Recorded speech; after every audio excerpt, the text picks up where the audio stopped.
Libra! Hello my dear Libra! Quick cleansing muna tayo my dear para itaboy-taboy ang mga dapat itaboy na hindi dapat sa ating buhay. Okay? Yung mga hindi belong. Libra?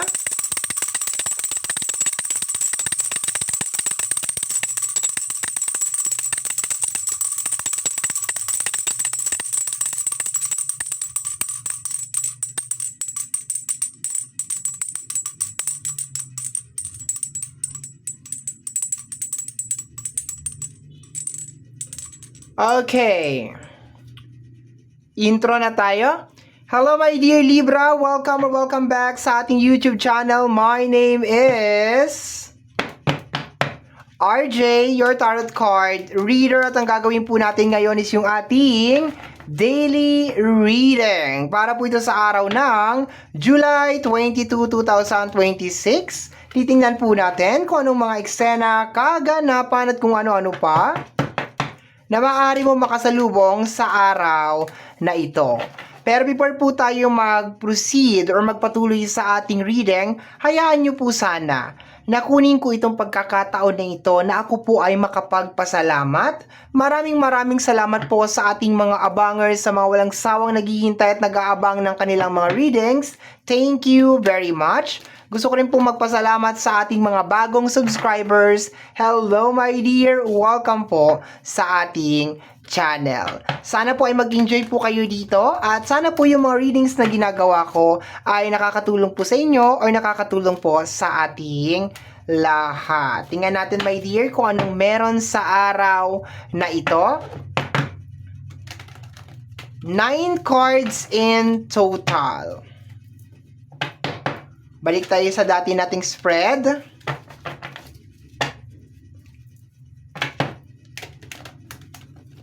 Okay, I think okay na to.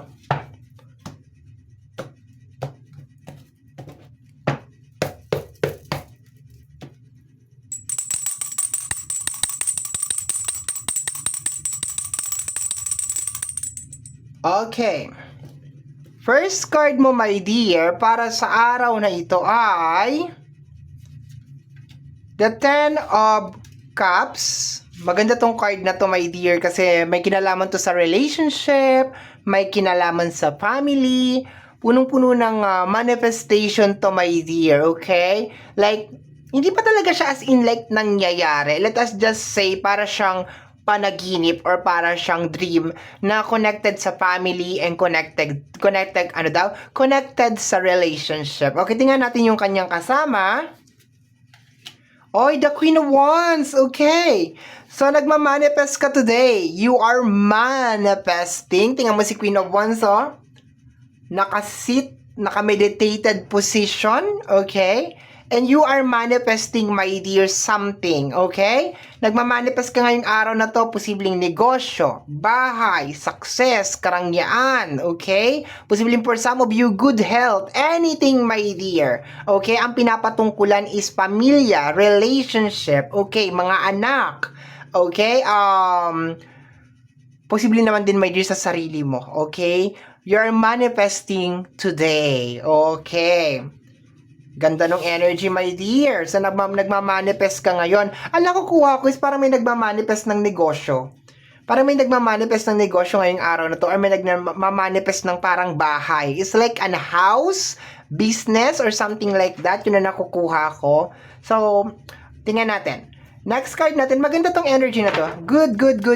Okay? Next card natin is the Page of Pentacles. Meron ka talagang uumpisahan, my dear. Meron kang gustong umpisahan. Kinakapa mo dito yung ground. Pinapakiramdaman mo. Okay, pwede ba kaya ako dito magtayo? Pwede kaya ako dito mag-start ng something? Okay, pinag-aaralan mo. Meron kang pinag-aaralan, my dear, ngayong araw na ito. Okay? Next card is the energy of the Nine of Pentacles. Napakaganda ng energy, my dear, so far, ha? Ang ganda. Napaka-positibo lang talaga, my dear. Okay? So, today, ini-imagine mo yung location, yung itsura, yung pakiramdam. You can even taste it, my dear. Yung pakiramdam ng success.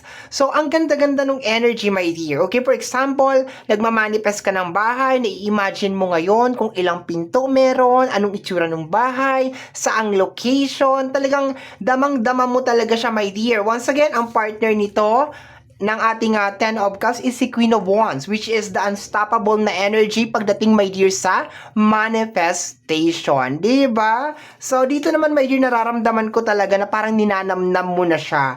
Parang kiniklaim mo na siya, my dear, na nandyan na siya, my dear, sa harapan mo. So, itong araw na to, my dear, is punong-puno lang talaga ng mga pangarap, punong-puno lang talaga ng mga dreams, positive energy, my dear, sa isang buong araw. Like you are manifesting things talaga. Okay, you are attracting it. Ina-attract mo siya, my dear. Okay. Let me see. Next card natin is the energy of the King of Wands. Okay. Talagang meron ka talaga niluluto dito, my dear, no?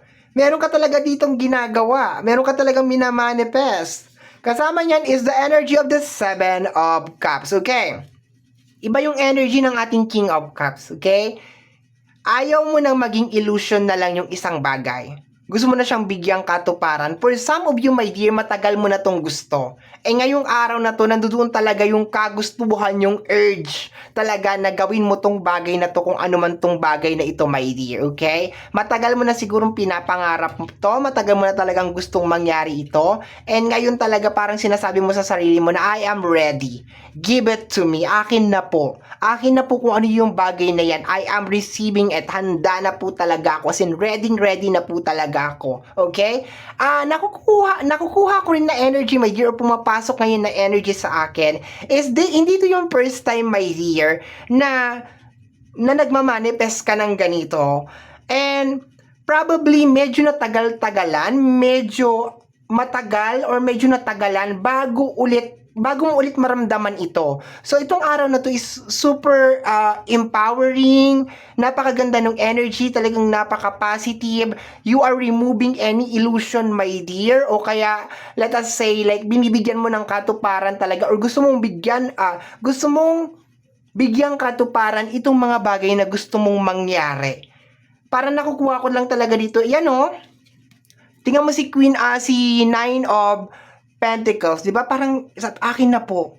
Bigay niyo na po sa akin. 'Di ba? Akin na po, ready na po ako. Parang ganoon ang tingin ko kay bakit Queen ako ng Queen? Kay Nine of Pentacles, parang sinasabi mo dito, ready na po ako. Ready na talaga ako. Handang-handa na talaga ako dito sa transformation and blessing na ito. Okay? Next card natin is the King of Pentacles, success. Grabe. Grabe ang reading mo, my dear Libra. Payaman ang energy, as in like going up, up. Ganda. Okay? King of Pentacles is energy of something stable. Okay? Something na nakapik, something na hindi na magagalaw, something na hindi na mababago, konektado sa usapin ng pinansyal. And ganun yung energy ngayong araw na ito. Like nangangarap ka, nagpaplano ka, nag-a-analyze ka. Like you are manifesting something, my dear, na posibleng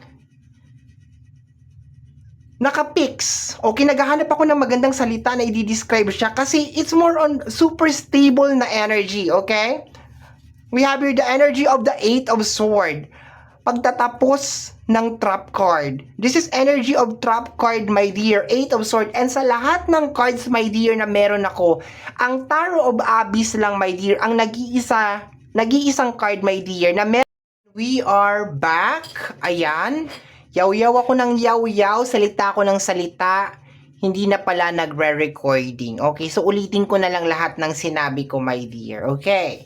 So, ang Eight of Sword, or nag-iisang Eight of Sword, my dear, sa lahat ng tarot card ko, na kung makikita mo, natatanggal yung kanyang blindfold.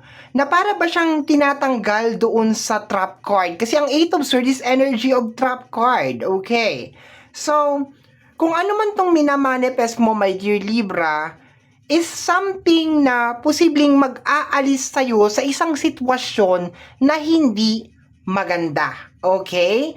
So, kung ano man tong gusto mong mangyari, kung saan mo man nilalagay yung focus mo, attention mo ngayong araw na to, very, very nice. Keep it up. Pagpatuloy mo lang, my dear. Kasi sinasabi na kung ano man yan, posibleng maging life changer talaga yan, my dear. Sabi ko nga kanina, yung nararamdaman ko na energy is like something na as in like magtatagal siya for a lifetime. Like super stable talaga siya, my dear, na kahit bagyo, ulan, lindol, or kung ano man ay hindi talaga siya magigiba. Okay, so sige lang, tuloy-tuloy mo lang yan to the point na nandito si Queen of Wands at saka si King of Wands. Possible talaga na mangyayari ito, my dear. Okay? So, sige lang. Umpisahan mo ngayon. And then, of course, samahan natin ng konting action. And pananalig sa ating buong may kapal.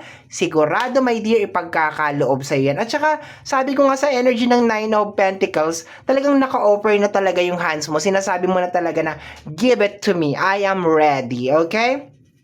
Bottom deck of the card is the energy of the star. Okay? You are reaching, you are dreaming, my dear. Okay? Nangangarap ka na ulit. Okay? Baka sinabi ko, you are dreaming. Baka sabi mo na ay nananaginip. No, nangangarap ka ulit. Ano ba? Di ba pangarap is dream? Yes, nangangarap ka ulit. Naguluhan ako dun ah. Nangangarap ka ulit, my dear. Okay? You are reaching for the star sa card na to. Inaabot mo, my dear, ang mga bituin, ang iyong mga pangarap. Diba sabi ko nga, meron kang mga pangarap, my dear, na ayaw mo na siyang manatiling pangarap. Gusto mo na talaga siyang bigyan ng katuparan. Ayan. So, my dear, i-edit ko na lang to, okay? Kasi wala akong choice, nag-shutdown yung ating device, okay? So, my dear, yan po, nasagap natin na message, energy para sa araw na ito, July 22, 2026. Kagaya po ng lagi ko sinasabi, ang tanging hiling at dasal ko lamang po sa ating buong may kapal na ang mga readings na ginagawa ko ay nakakatulong po sana sa ating lahat. Maraming salamat po. Thank you, my dear. Bye-bye!